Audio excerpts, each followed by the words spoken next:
In the course of time Mr. Earnshaw began to fail. He had been active and healthy, yet his strength left him suddenly, and when he was confined to the chimney-corner he grew grievously irritable. A nothing vexed him, and suspected slights of his authority nearly threw him into fits. This was especially to be remarked if any one attempted to impose upon or domineer over his favourite. He was painfully jealous lest a word should be spoken amiss to him, seeming to have got into his head the notion that, because he liked Heathcliff, all hated and longed to do him an ill turn. It was a disadvantage to the lad, for the kinder among us did not wish to fret the master, so we humoured his partiality, and that humouring was rich nourishment to the child's pride and black tempers. Still it became in a manner necessary, twice or thrice, Hindley's manifestation of scorn, while his father was near, roused the old man to a fury. He seized his stick to strike him, and shook with rage that he could not do it. At last, our curate, we had a curate then, who made the living answer by teaching the little Lintons and Earnshaws, and farming his bit of land himself, advised that the young man should be sent to college, and Mr. Earnshaw agreed, though with a heavy spirit, for he said, Hindley was nowt, and would never thrive as where he wandered. I hoped heartily we should have peace now. It hurt me to think the master should be made uncomfortable by his own good deed. I fancied the discontent of age and disease arose from his family disagreements, as he would have it that it did. Really, you know, sir, it was in his sinking frame. We might have got on tolerably, notwithstanding, but for two people, Miss Cathy and Joseph the servant. You saw him, I dare say, up yonder. He was, and is yet most likely, the wearisomest self-righteous Pharisee that ever ransacked a Bible to rake the promises to himself and fling the curses to his neighbours. By his knack of sermonizing and pious discoursing, he contrived to make a great impression on Mr. Earnshaw, and the more feeble the master became, the more influence he gained.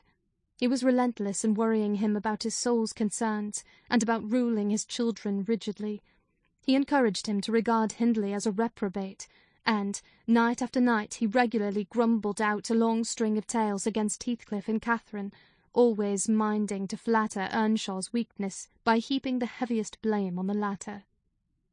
Certainly she had ways with her such as I never saw a child take up before, and she put all of us past our patience 50 times and oftener in a day. From the hour she came downstairs till the hour she went to bed, we had not a minute's security that she wouldn't be in mischief. Her spirits were always at high water mark, her tongue always going, singing, laughing, and plaguing everybody who would not do the same. A wild, wicked slip she was, but she had the bonniest eye, the sweetest smile, and lightest foot in the parish, and, after all, I believe she meant no harm, for when once she made you cry in good earnest, it seldom happened that she would not keep you company, and oblige you to be quiet, that you might comfort her. She was much too fond of Heathcliff. The greatest punishment we could invent for her was to keep her separate from him, yet she got chided more than any of us on his account. In play she liked exceedingly to act the little mistress, using her hands freely, and commanding her companions. She did so to me, but I would not bear slapping and ordering, and so I let her know. Now, Mr. Earnshaw did not understand jokes from his children. He had always been strict and grave with them, and Catherine, on her part, had no idea why her father should be crosser and less patient in his ailing condition than he was in his prime. His peevish reproofs wakened in her a naughty delight to provoke him. She was never so happy as when we were all scolding her at once, and she defying us with her bold, saucy look, and her ready words, turning Joseph's religious curses into ridicule, baiting me, and doing just what her father hated most, showing how her pretended insolence, which he thought real, had more power over Heathcliff than his kindness, how the boy could do her bidding in anything, and his only when it suited his own inclination. After behaving as badly as possible all day, she sometimes came fondling to make it up at night. Nay, Cathy, the old man would say, I cannot love thee. Thou art worse than thy brother. Go say thy prayers, child, and ask God's pardon.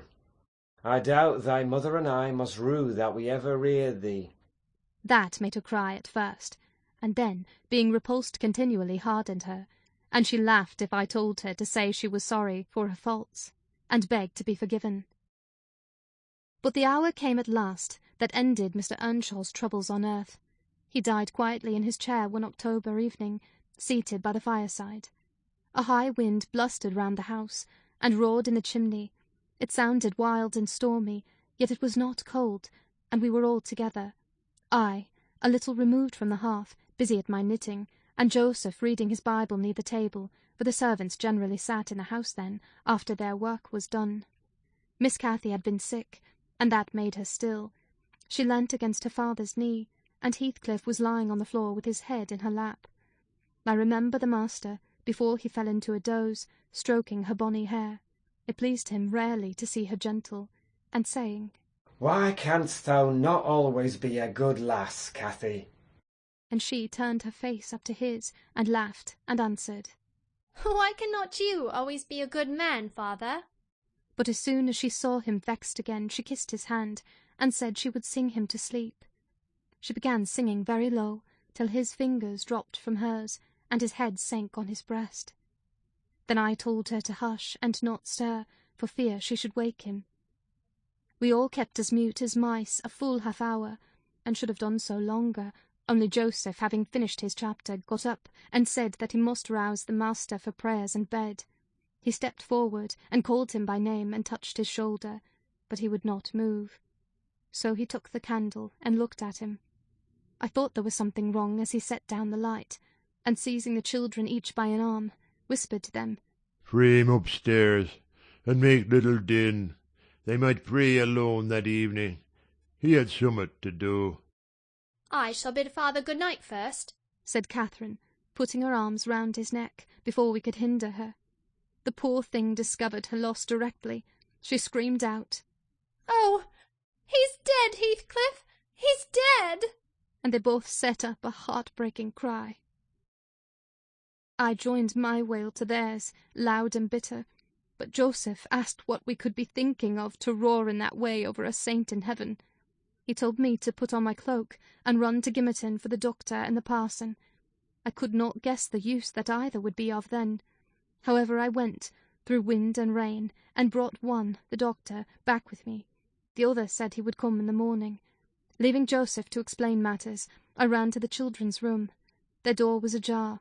I saw they had never lain down, though it was past midnight, but they were calmer, and did not need me to console them.